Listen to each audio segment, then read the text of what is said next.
Hello friends, आज हम Brunner का कॉग्निटिव डेवलपमेंट का सिद्धांत को पढ़ेंगे।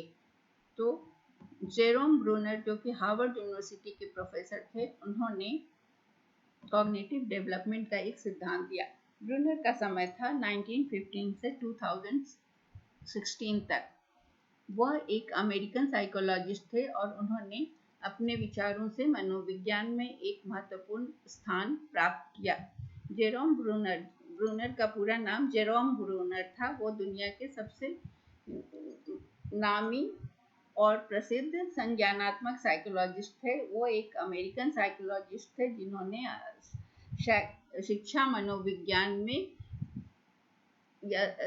शिक्षा मनोविज्ञान में अपना योगदान दिया, जिसमें उन्होंने संज्ञानात्मक शिक्षण और मानव के संज्ञानात्मक मनोविज्ञान के माध्यम से उन्होंने एजुकेशनल साइकोलॉजी में कंट्रीब्यूट किया। कॉग्निटिव लर्निंग से संज्ञानात्मक अधिगम थ्योरी दिया उन्होंने और मानव के संज्ञानात्मक विकास के बारे में बताया। ब्रूनर ने 1966 में उन्होंने बताया कि किस तरह से नॉलेज रिप्रेजेंट किया जाता है और किस तरह से अलग अलग मोड में उसको प्रेजेंट किया जाता है या उसका आयोजन किया जाता है।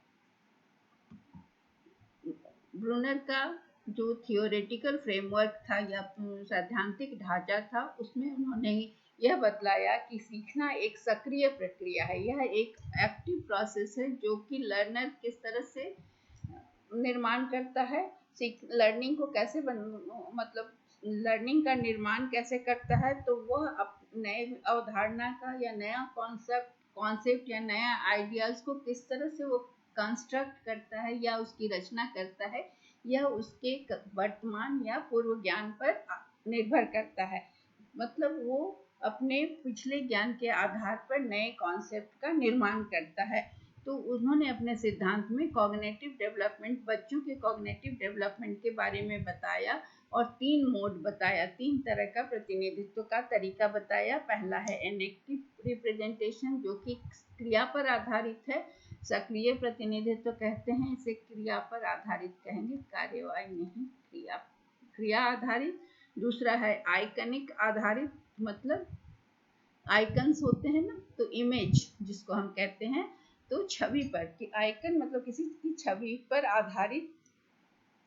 तीसरा है संज्ञानात्मक विकास, पहले एक्शन पर, दूसरा इमेज छवि पर आधारित, और तीसरा लैंग्वेज बेस्ड या सिंबॉलिक या फिर प्रतीक पर आधारित होता है। ये कैसे होता है इसे हम एक एक करके देखेंगे। ब्रूनर का जो रचनावादी सिद्धांत था वो बताता है कि जब नया कोई मटेरियल, कोई नई चीज या नई सामग्री का सामना करता है बच्चा, तो वो क्या करता है, वो फेस्ड विथ न्यू मटेरियल तो एक प्रोग्रेशन, एक प्रगति का पालन करता है, जो कि enactive to iconic to symbolic representation तक चलता है। मतलब कोई भी नई चीज को जब देखता है तो उसको सीखने के लिए, उसको समझने के लिए वो क्या करता है, पहले इनएक्टिव सक्रिय से प्रतीकात्मक, मतलब पहले आइकन इनएक्टिव, फिर आइकनिक, फिर सिंबॉलिक रिप्रेजेंटेशन के मोड से गुजरता है, तब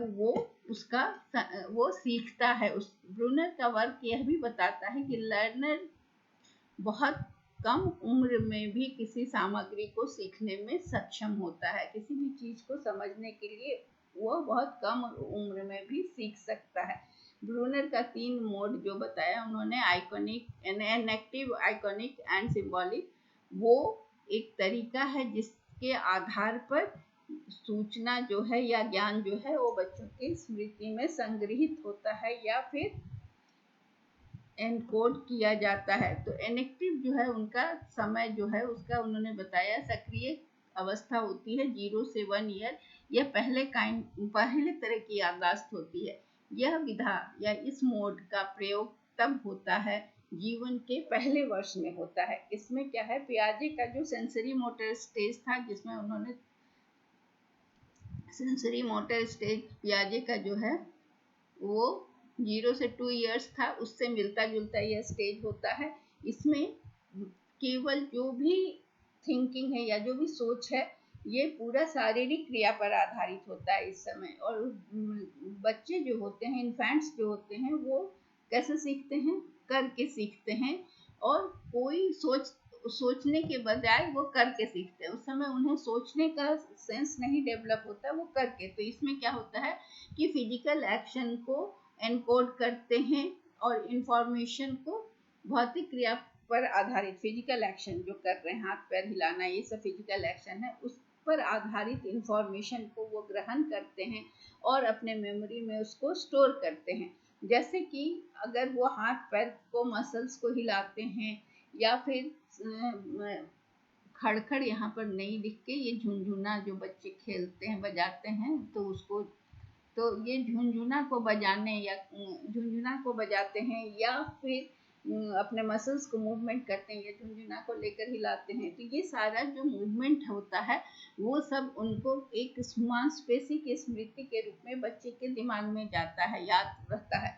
और यही जो हरकत है, मांसपेशियों का हरकत है, या जो हिलाना बॉडी का मूवमेंट है मसल का, वो जो है वो बाद में चलकर बहुत सारे फिजिकल एक्टिविटीज में वो जारी होता है। यह मोड बाद में बहुत सारे फिजिकल एक्टिविटीज में ये जारी होता है, काम आता है। जैसे learning to ride a bike, जैसे साइकिल चलाना है, तो वहाँ पर फिजिकल एक्टिविटी। अब ये फिजिकल एक्टिविटी किससे रिलेटेड है, उसको कैसे याद रहता है? तो वो रैटल्स हिलाता है, या झुनझुना को हिलाता है, या मांसपेशियों को हिलाता है। फिर वहाँ भी वो सब एक्टिविटीज में उसकी मांसपेशियों की जरूरत होती है। बहुत सारे वयस्क जो हैं, बहुत सारे मोटर टास्क, मतलब हाथ और हाथ का कोऑर्डिनेशन से जो काम करते हैं, मोटर टास्क, जैसे टाइपिंग करते हैं, जैसे सिलाई करते हैं, या लॉन में मोवर चलाते हैं, तो जिसमें मांसपेशियों का मूवमेंट होता है। ये सारी चीजें जो है वो उन मोटर टास्क को परफॉर्म करते हैं। They would find difficult to describe in iconic और सिंबल फॉर्म। तो इस क्रिया को जो वो मसल्स के जरिए कर रहे हैं, हाथ के एक्शन से, मांसपेशियों के मूवमेंट से कर रहे हैं, इसको वो किसी सिंबल के रूप में नहीं दिखा सकते हैं, ना किसी पिक्चर के रूप में दिखा सकते हैं।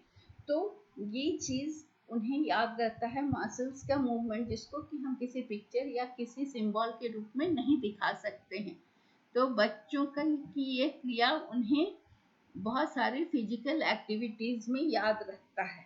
ये मतलब जारी रहता है, याद तो नहीं रहता उतने छोटे बच्चों को, लेकिन जारी रहता है। मतलब ये इंफॉर्मेशन उनके माइंड में चला जाता है। तो ये एक्शन बेस्ड, इसमें क्या है कि इसका कोई प्रतीक नहीं, कोई सिंबल नहीं, कोई पिक्चर नहीं।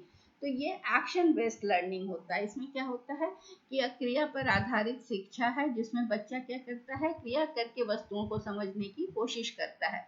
तो उसमें उस वस्तु की प्रतिक्रिया को वो स्मृति के रूप में और उसके दिमाग में स्थापित होने लगती है। जो भी रिएक्शन होता है, जो भी मांसपेशियों का एक्शन होता है, वो उसके मेमोरी में चला जाता है और वो इस विशेषता के रूप में उसके दिमाग में स्थापित होने लगती हैं। जैसे कि आप किसी बच्चे को खिलौना देते हैं, तो बच्चा, हम क्या देखते हैं कि बच्चा को खिलौना दिया जाता है तो वो बहुत तरह का एक्शन करता है उस खिलौने को लेकर। कभी मुंह में ले जाता है, कभी उसको देखता है, कभी उसे घुमाता है, कभी उसे फेंकता है। तो ये सारी चीजें जो हैं, ये सारे एक्शन जो हैं, वो उसका मसल्स एक्शन है और वो उसके मेमोरी में चला जाता है। ये इसको हम किसी सिंबल से, किसी बात से नहीं बता सकते, इसका कोई पिक्चर नहीं दिखा सकते। तो इसमें क्या होता है, इस क्रिया के तहत बच्चा क्या करता है, चीज को सीखता है। कैसे सीखता है? एक्शन और रिएक्शन से। तो इससे क्या होता है कि इस एक्शन और रिएक्शन से, खिलौने को फेंकने, मुंह में लेने, हिलाने डुलाने, मोड़ने से, उसमें वो चीजें सीखता है कि क्रिया प्रतिक्रिया के आधार पर। और ये मेमोरी जो है उसकी विकसित होने लगती है, इससे उसकी याददाश्त विकसित होती है। तो इनएक्टिव, एक्टिव मतलब सक्रिय रिप्रेजेंटेशन जो होता है, प्रतिनिधित्व होता है, वो क्या करता है कि ज्ञान का प्रतिनिधित्व करने के लिए, ज्ञान का, नॉलेज को रिप्रेजेंट करता है। कैसे? एक्शन के जरिए। और ये एक्शन बाद में कुछ एक्शन वाले कार्य करने में उसे मदद करते हैं। मतलब ये प्रैक्टिस उसको फिर बाद में हेल्पफुल होता है। दूसरा है आइकनिक। आइकनिक में क्या है कि यहाँ पर जो इंफॉर्मेशन है बच्चों का, जो भी जान है, वो आइकन के रूप में उसकी छवि है सो जम जाती है, माइंड में उसकी जमा हो जाती है। जैसे पिक्चर्स अगर उसको तुम माइंड में जमा हो गए, जैसे किसी के लिए कॉन्शियस होता है, किसी को इसका अनुभव नहीं होता, किसी बच्चों के मन में ये चित्र बैठ जाता है, किसी को इसका अनुभव नहीं होता। तो ये बताता है कि जब हम कोई नया विषय सीख रहे होते हैं, जब भी कोई नया सब्जेक्ट सीखते हैं, तो हमें ये डायग्राम्स या क्या होता है, जब भी हम कोई नई चीज़ सीखते हैं तो हम डायग्राम्स या इलस्ट्रेशंस बनाते हैं। क्यों बनाते हैं? ताकि वो हमारे दिमाग में याद रखे। कोई भी चीज़ को हम चित्र देखकर, जैसे आप कोई डेटा डेटा याद कर रहे हैं और उसको अगर आप देख रहे हैं कि उसका ट्रेंड राइजिंग है या फॉलिंग ट्रेंड है, और उसको अगर आप ग्राफ से बनाकर देख लेते हैं, तो वो आपके दिमाग में उसकी छवि बन जाती है और हमेशा के लिए आपको याद रहता है कि इसका ट्रेंड राइजिंग है या इसका ट्रेंड फॉलिंग है। तो ये वर्बल इंफॉर्मेशन जो भी हुआ, आपको मौखिक जानकारी या लिखित जानकारी मिली, उसके साथ साथ ये छवि जो बन गई, जो आइकन बना के आपने देखा, तो उससे वो आपकी जानकारी जो है वो आपके मस्तिष्क में बैठ जाती है, मतलब आपके याददाश्त में आ जाती है। तो यहाँ पर जो सोच है या जो भी छवि हमारे यहाँ छवि बनी, उसका मेंटल इमेज जो बन गया ग्राफ से और जो मौखिक जानकारी मिली, और इसके अलावा हम सुनकर या सूंघकर या छूकर भी बहुत सारी जानकारी को छवि के रूप में ग्रहण कर सकते हैं। सूंघने से भी हमें इसका स्मेल हमारी मानसिक छवि में बनी रहती कि इसका स्मेल ऐसा होगा, गुलाब का ऐसा होगा, तो मोगरे का ऐसा होगा। फिर सुनकर कि ये म्यूजिक का साउंड है, तो ये नॉइज है, ये सारी चीज़ें छवि हमारे यहाँ मतलब हमारे दिमाग में बन जाती है सुनने से। और टच करने से, सॉफ्ट है इसका टेक्सचर, सॉफ्ट है इसका, रफ है, बालू रफ होगा तो कॉटन स्मूथ होगा, ये सारी चीज़ें हमारी मतलब टच करने से ये हमारे माइंड में इसकी छवि बन जाती है, आइकन बन जाता है। तो जिसे हम बाद में भी उसका हम प्रयोग कर सकते हैं। तो ये बच्चा जब किसी भी कैरेक्टरिस्टिक्स को, किसी भी वस्तु का आकार, रंग को देखता है और समझता है, तो उसको वो आत्मसात करने लगता है। तो ये लर्निंग प्रोसेस जो है, ये 3 to 7 ईयर्स, पहला 0 to 1 था, उसको हम 0 to 3 ईयर्स भी मान सकते हैं या 0 से 2 साल तक मान सकते हैं। लेकिन ये लर्निंग प्रोसेस जो इनएक्टिव हुआ 0 से 3, वहाँ हालांकि 1 ही ईयर लिखा हुआ है, और 3 to 7 ईयर्स जो है ना, इस प्रोसेस में इस तरह की लर्निंग एक्टिव होती है। इसमें क्या होता है कि वहाँ पर यहाँ जो बच्चे होते हैं जो लर्न करते हैं, वो देख कर सीखते हैं। यहाँ क्रिया करने के बदला देख कर सीखते हैं। इस मतलब किसी वस्तु को याद करने के लिए बच्चों को यहाँ पर उनका पिक्चर दिखाना होता है, आइकन जिसको हम कहते हैं, कि स्टूडेंट्स को पिक्चर दिखाना है। जैसे काइट्स का पिक्चर दिखाया, एप्पल्स का दिखाया, या एरोप्लेन या हेलीकॉप्टर, शिप, किसी भी चीज़ का पिक्चर दिखाया गया, तो बच्चे उस चित्र को देखकर याद करते हैं। तो ये आइकॉनिक रिप्रेजेंटेशन क्या होता है, इसमें विजुअल इमेज होता है, इसमें दृश्य छवियों का प्रयोग किया जाता है ताकि उससे ज्ञान का प्रतिनिधित्व होता है। तो ये हुआ आइकॉनिक, जिसका समय 3 to 7 होता है। इनएक्टिव में 0 to 3 ईयर्स होता है। और इसको हम 0 to 3 कर ही देते हैं। इनएक्टिव में 0 to 2 और 0 to 3, 0 to 1 बहुत छोटा हो जाएगा, 3 ईयर्स हम इसको ले सकते हैं। ठीक है, तो अब हम चलते हैं सिंबॉलिक में।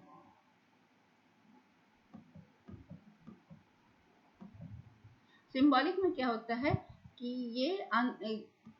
ये अंतिम विकसित होता है। पहला इनएक्टिव हुआ जिसमें मांसपेशियों के एक्शन के द्वारा उसको याद रहता है, वो झुंझुना को, खिलौने को घुमा फिरा के उससे उसको मांसपेशियों का एक्शन होता है, जो बाद में उसे कोई काम करने में जहाँ मांसपेशियों की जरूरत होती है, साइकिल चलाना, टाइपिंग, सिलाई करना, मोबाइल चलाना, इस सब में वो यूज होता है। आइकॉनिक में क्या होता है कि वहाँ पर उसे विजुअल्स दिखा के, चित्र दिखाकर, छू कर, स्मेल करके या फिर टच करके किसी चीज़ के बारे में वो उसकी छवि बनती है, जिसका प्रयोग उसे बाद में उसे बाद के ज्ञान की प्राप्ति में या बाद के संज्ञानात्मक विकास में हेल्प होता है। अब होता है सिंबॉलिक, ये 7 साल से ऊपर के बच्चों का होता है, यह अंत में विकसित होता है। यहाँ पर क्या होता है कि यहाँ सिंबल के रूप में इंफॉर्मेशन जो है जो माइंड में स्टोर हो जाता है। जैसे लैंग्वेज मतलब क्या हुआ, भाषा के रूप में। यह 6 से 7 साल पुरानी है। इसमें पियाजे का ये कौन सा स्टेज में आता है, कॉन्क्रीट ऑपरेशनल स्टेज, जो 7 से 12 साल का है। पियाजे का 7 से 12 साल का, ये 7 ईयर्स के बाद इसमें होता है। तो करीब करीब एज का सेम है पियाजे और के सारे जो स्टेजेस हैं उससे मिलते जुलते हैं। सिंबॉलिक स्टेज में क्या होता है कि नॉलेज वर्ड के रूप में पहले स्टोर होता है। फिर मैथमेटिकल सिंबल्स, जैसे मैथमेटिकल सिंबल्स में क्या हुआ, triangle, angle, rectangle, like that, बहुत सारा, या फिर थीटा बीटा जो भी हुआ, इस तरह से ये जमा होते हैं। फिर म्यूजिक के रूप में, संगीत के रूप में ये संग्रहित होता है सांकेतिक अवस्था में। सिंबॉलिक स्टेज में नॉलेज किस रूप में स्टोर होता है, तो वर्ड्स के रूप में, मैथमेटिकल सिंबल्स के रूप में, म्यूजिक के रूप में। तो यहाँ सिंबल्स जो होता है वो फ्लेक्सिबल होता है, लचीला होता है, मतलब सिंबल्स को हेरफेर किया जा सकता है और उसका वर्गीकरण किया जा सकता है। तो ये क्या है, यहाँ क्या है कि यहाँ पर कोई भी छवि से या कोई भी आइकन सिंबल से कोई मतलब फिक्स्ड रिलेशन, यहाँ पर यूजर कॉन्स्ट्रेंट नहीं होता है इस सिंबल से। उस सिंबल को हेर फेर कर सकता है, उसको कई जगह प्रयोग किया जा सकता है। यहाँ पर भाषा बहुत इम्पोर्टेंट होता है। और अमूर्त जो भी चीज़ हम सीखते हैं, जो भी सिंबल सीखते हैं, उसको डील करने के लिए उस यहाँ भाषा की क्षमता को बढ़ाना जरूरी है। भाषा यहाँ महत्वपूर्ण हो जाता है। ब्रूनर का मानना है कि language can code stimuli and free and, भाषा उत्तेजनाओं को कोड कर सकती है और व्यक्ति को क्या करता है कि कॉन्स्ट्रेंट्स को, जो भी अपीयरेंस से कॉन्स्ट्रेंट्स दिख रहा है उसको वो उससे मुक्त करके वो कोई भी उत्तेजना, क्रोध हो, खुशी हो, आवेश हो, इस सब को भाषा के रूप में प्रकट किया जा सकता है। और इससे क्या होता है कि एक्सप्रेशन जो होता है लचीली हो जाती है, फ्लेक्सिबल कॉग्निशन होता है, समझ संज्ञान जो होता है वो लचीला हो जाता है जब उसको भाषा के रूप में हम प्रकट करते हैं किसी भी फीलिंग को, किसी भी स्टिमुली को। तो यहाँ पर वर्ड्स का यूज करके हम क्या कर सकते हैं, किसी भी कॉन्सेप्ट का विकास कर सकते हैं, अवधारणा का विकास कर सकते हैं और उसको कॉन्स्टेंट को हम क्या, उसमें जो भी कॉन्स्टेंट है कि यहाँ और अभी का जो बाधा है उसको हम दूर कर सकते हैं। ब्रूनर का कहना है कि इन्फेंट जो होते, छोटे बच्चे जो होते हैं, वो बचपन से ही एक बुद्धिमान होते हैं और एक्टिव होते हैं और समस्या का समाधान करने वाले होते हैं। ब्रूनर का मानना है कि बच्चे जन्म से ही बुद्धिमान, सक्रिय और प्रॉब्लम को सॉल्व करने वाले होते हैं। उनकी जो इंटेलेक्चुअल एबिलिटी होती है एक मैच्योर, एक परिपक्व वयस्क के समान होती है, एडल्ट के समान होती है। तो इस स्टेज में जो स्टूडेंट होते हैं वो ऑडियो, वीडियो या ऑब्जेक्ट को या किसी सिंबल को, साइन चिन्ह के रूप में किसी वस्तु को पहचानने लगते हैं। जैसे अब अभी बहुत सारी कंपनीज के आइकन्स बने होते हैं ना, ये सिंबल्स होते हैं, तो उस सिंबल्स को देखकर हम समझ जाते हैं कि किसका सिंबल है, एयरटेल का है कि अमेजोन का है। तो ये सारी चीज़ें बच्चे समझने लगते हैं। ऑडियो वीडियो से भी वो किसी की आवाज़ को आइडेंटिफाई करने लगते हैं, किस मूवी का क्लिपिंग है या किस चीज़ को दिखा रहा है ये समझ सकते हैं। डांस में कौन सी मुद्रा दिखाई जा रही है ये वीडियो देखकर वो समझ सकते हैं। तो यहाँ पर जो छात्र होते हैं वो सब कुछ लैंग्वेज साइन के जरिए सीखना शुरू करते हैं। जैसे कि अगर बच्चे को कहा जाता है कि यह लायन है और उसके बाद वो लायन दिखाया गया कि एक लायन, और उसके बाद उसको उसका पिक्चर उसके माइंड में, उसके मन में उसकी तस्वीर देखकर वो उसको महसूस करता है और लायन से रिलेटेड जो भी थॉट होता है उसको वो एक्सेप्ट करने लगता है। तो इसलिए छात्रों को किसी भी चीज़ का पिक्चर को दिखाकर फिर उसके बारे में जो भी चीज़ समझाना है उसको समझाया जा सकता है।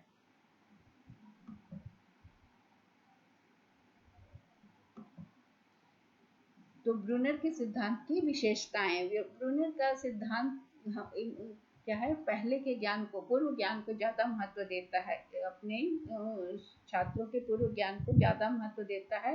ब्रूनर के अनुसार संज्ञानात्मक विकास जो है स्टूडेंट का, वो सीक्वेंस में होता है, पहले एनेक्टिव स्टेज, फिर आइकनिक स्टेज, फिर सिम्बॉलिक। ब्रूनर ने ये भी बतलाया, इस पर भी जोर दिया कि लर्निंग में रीइंफोर्समेंट या सुदृढ़ीकरण का सिद्धांत पर भी उन्होंने जोर दिया। इसके लिए उन्होंने रिवार्ड और पनिशमेंट का भी प्रावधान बताया। उन्होंने कहा कि रिवार्ड से और पनिशमेंट से भी लर्निंग को बढ़ाया जा सकता है। उनका कहना है कि अच्छा करने पर रिवार्ड, और अगर बच्चे लर्न करने में सही नहीं कर रहे या ध्यान नहीं दे रहे हैं तो उन्हें पनिश करके इस लर्निंग को बढ़ा सकते हैं। उनका कहना है कि स्टूडेंट अपने नेचुरल एक्शन से और अपने नेचुरल एक्शन और समझ से वो चीज़ों को सीखने लगते हैं, जैसे प्राकृतिक कार्य से और विकास के माध्यम से चीज़ों को सीखते हैं। जैसे जैसे वो उनका एज बढ़ता है उसके बाद वो एक्शन से और चीज़ों का उनका संज्ञान बढ़ता है, संज्ञानात्मक विकास होता है। इस सिद्धांत के अनुसार विद्यार्थी अपने ज्ञान का प्रयोग करके, अपने पूर्व ज्ञान का प्रयोग करके कुछ चीज़ों को समझने की कोशिश करते हैं। तो इसलिए इस सिद्धांत को ब्रूनर ने डिस्कवरी लर्निंग भी कहा है। ब्रूनर के सिद्धांत को डिस्कवरी लर्निंग कहा जाता है।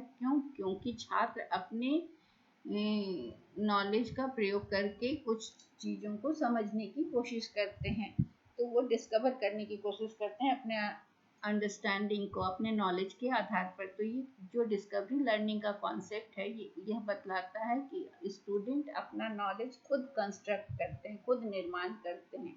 इसको कंस्ट्रक्टिविस्ट अप्रोच भी कहा जाता है, रचनावादी दृष्टिकोण भी कहा जाता है, क्योंकि छात्र खुद से अपना नॉलेज कंस्ट्रक्ट करते हैं। यहाँ पर टीचर का रोल क्या है कि टीचर का रोल बच्चों को रट कर सीखने की जानकारी नहीं देने की होनी चाहिए। ब्रूनर का मानना है कि टीचर को बच्चों को इस तरह से नहीं सिखाना चाहिए कि वो रट कर याद करें, बल्कि उन्हें लर्निंग के प्रक्रिया को सुगम बनाने में मदद करना चाहिए। टीचर को फैसिलिटेटर होना चाहिए ताकि बच्चे खुद से सीख सकें।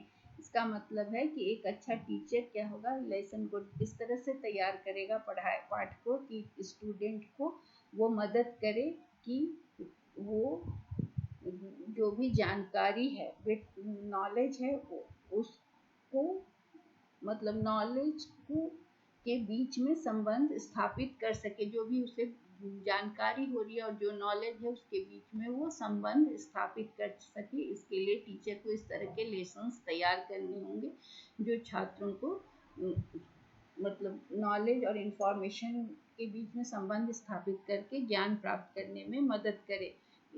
तो इसके लिए टीचर को क्या करना होगा, स्टूडेंट को वो सारी सूचनाएं देनी होगी जो कि छात्रों को चाहिए, बट उन्हें वो संगठित करके नहीं देगा, उसे छात्र खुद से संगठित करेंगे।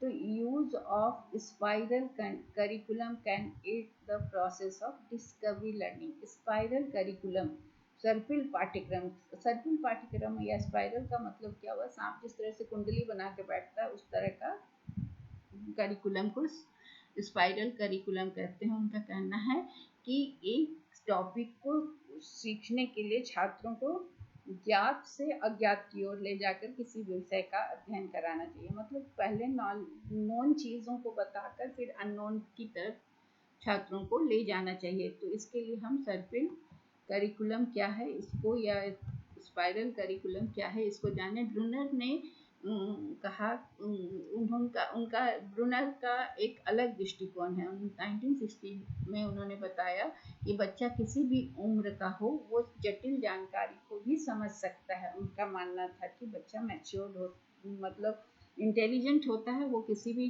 कॉम्प्लेक्स या जटिल जानकारी को भी समझ सकता है। ब्रूनर ने कहा कि कैसे पॉसिबल है ये, तो ये संभव कैसे है, तो स्पाइरल करिकुलम के जरिए, सर्पिल पाठ्यक्रम के जरिए यह संभव है। तो इसमें क्या है कि सर्पिल पाठ्यक्रम क्या होता है या स्पाइरल करिकुलम क्या होता है? This involve information being structured so that complex ideas can be taught at A simplified level. ये जो स्पाइरल करिकुलम है उसमें यह जानकारी को इस तरह से संरचित किया जाता है, इस तरह से स्ट्रक्चर किया जाता है कि कॉम्प्लेक्स आइडिया को समझने के लिए पहले सिंप्लीफाइड लेवल को पहले समझाया जाए, पहले सिंपल वे में समझाया जाए तब कॉम्प्लेक्स आइडियाज तक पहुंचा जाए। उसके बाद तो पहले सिंपल टू कॉम्प्लेक्स पढ़ाने की बात उन्होंने कही।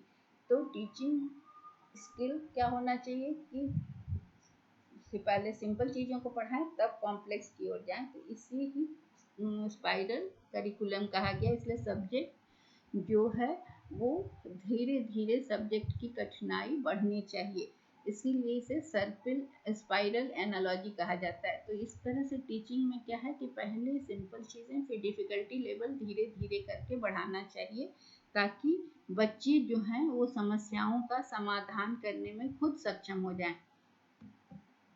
स्पाइरल करिकुलम ये जेरोम ब्रूनर का कॉन्सेप्ट है, जो कि उसके जन्मदाता कहा जाए तो वही हैं। वो ये बतलाता है कि curriculum design, spiral curriculum design ऐसा होता है जिसमें की कॉन्सेप्ट्स जो है, जो प्रमुख अवधारणा है वो बार बार रिपीट किया जाता है और उसके बाद but with depending layers of complexity. अब क्या है कि बार बार रिपीट किया जा रहा है किसी धारणा को और उसका कॉम्प्लेक्सिटी, जटिलता को धीरे धीरे बढ़ाया जा रहा है डिफरेंट एप्लीकेशंस में दिखाकर। जैसे इसका उदाहरण है स्पाइरल करिकुलम का, उन्होंने दिया कि लर्निंग एडिशन और सब्ट्रैक्शन विथ सिंगल। पहले क्या होगा कि जोड़ना और घटाना सिखाया जाएगा, पहले सिंगल डिजिट का, फिर 2 डिजिट का नंबर का, फिर 3 डिजिट, फिर 4 डिजिट, इस तरह से बढ़ाना है। तो पहले सिंपल सीख लेगा तो 1 का सीखने के बाद 2 भी कर पाएगा, 2 का सीखने के बाद 3 पर। इससे स्पाइरल मतलब कि कॉम्प्लेक्सिटी बढ़ती जाएगी और वो करता है बच्चा खुद करने में सक्षम हो जाएगा।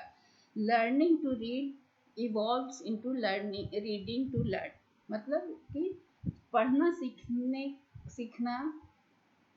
के लिए पढ़ने में विकसित हो जाएगा। पहले पढ़ना सीखता है बच्चा, फिर वो कैसे पढ़ना है वो सीखता है, फिर वो सीखने के लिए पढ़ने लगता है और ज़्यादा सीखने के लिए। ये भी स्पाइरल करिकुलम का ही एग्जाम्पल हुआ। फिर लर्निंग में हम पहले ये सीखते हैं कि प्लांट्स को सनलाइट चाहिए ग्रो करने के लिए, बढ़ने के लिए। फिर उसके बाद हम फोटोसिंथेसिस सीखते हैं। तो ये उसके बाद फिर हम प्लांट का सेल्यूलर स्ट्रक्चर, तो कैसे कैसे सिंपल टू कॉम्प्लेक्स, सनलाइट से फोटोसिंथेसिस, फिर सेल्यूलर स्ट्रक्चर ऑफ प्लांट सीखते हैं। तो ये स्पाइरल पाठ्यक्रम या स्पाइरल करिकुलम का एग्जाम्पल है। तो ये ब्रूनर और वाइगोत्स्की दोनों का कहना था, पियाजे की तुलना में उनका कहना था कि बच्चों का जो पर्यावरण है, सामाजिक वातावरण जिसमें वो रहता है, उससे बच्चे ज़्यादा सीखते हैं। उनका कहना है कि बच्चों की लर्निंग में एडल्ट्स का की सक्रिय भूमिका होनी चाहिए ताकि वो बच्चों को सीखने में मदद कर सके। तो ब्रूनर वाइगोत्स्की की तरह से उन्होंने सोशल नेचर ऑफ लर्निंग पर जोर दिया और उनका कहना था कि दूसरे लोगों को बच्चे की लर्निंग स्किल को डेवलप करने में मदद करनी चाहिए। So that's all about Bruner's theory, but some importance of Bruner's theory हमें ये भी देखना था। तो ब्रूनर की थ्योरी किसको इम्पोर्टेंस देती है? तो बच्चे के पूर्व ज्ञान को। इस आइडिया से क्या हुआ कि इस